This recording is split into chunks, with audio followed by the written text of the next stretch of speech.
नहीं है, अब आपको तो मैं देना है, मैं दूंगा। भगवान देने के लिए संकल्प कर लिया गया, दे दिया संकल्प। बोले नापो भूमि, तो बोले ऐसे नहीं दूंगा। तो कैसे? पहले प्रणाम कर, दान देने से पहले हमें नमस्कार करना चाहिए। तो तुम बैठ भूमि में प्रणाम कर। महाराज भूमि में दंडवत प्रणाम किया बलि ने। जैसे ही दंडवत प्रणाम किया, भगवान वामन ने अपना विराट रूप महाराज ऊपर तीनों लोगों तक फैला लिया। इतना अरबों खरबों लंबे हो गए भगवान, इतने हो गए जोरदार। महाराज बलि जैसे ही ऊपर उठा, महाराज दिखे ही नहीं मुखमंडली। बलि फिर जान गया कि अब तो चला गया मैं, कोई बात नहीं है, चला गया, ऐसी मर्जी। तो कहा कि नापो भूमि, का नाप लिया।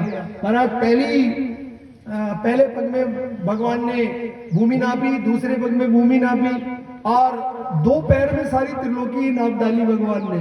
अब तीसरा पैर तो बच ही गया, और दूसरा पैर महाराज धक्का लगा ना त्रिलोक में, तो महाराज सुतल लोक में, मतलब जहां गया वहां पर महाराज ब्रह्मा जी जो थे ना, वहां उनके पास में जैसे ही भगवान का चरण दिखा, तुरंत ब्रह्मा जी ने महाराज देरी नहीं की कि भगवान वामन के ऐसे चरण कहां मिलेंगे।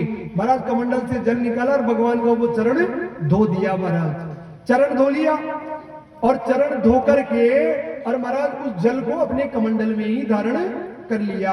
कमंडल में धारण करने के बाद में वही गंगा जो आज हमारे बीच में है, वो भगवान ब्रह्मा के कमंडल से, पहले भगवान विष्णु के चरणों से निकली, फिर महाराज चरणों से निकल करके कमंडल में आई, फिर कमंडल से निकल करके फिर महाराज और कहीं गई, फिर भगवान शंकर भगवान की जटा में गई, फिर बाद में हिमालय में आई, फिर अंडा आई जी की कथा तो आप दोपहरी पास छोड़ा ला। दोपहरी पाचों को मतलब विश्राम के बाद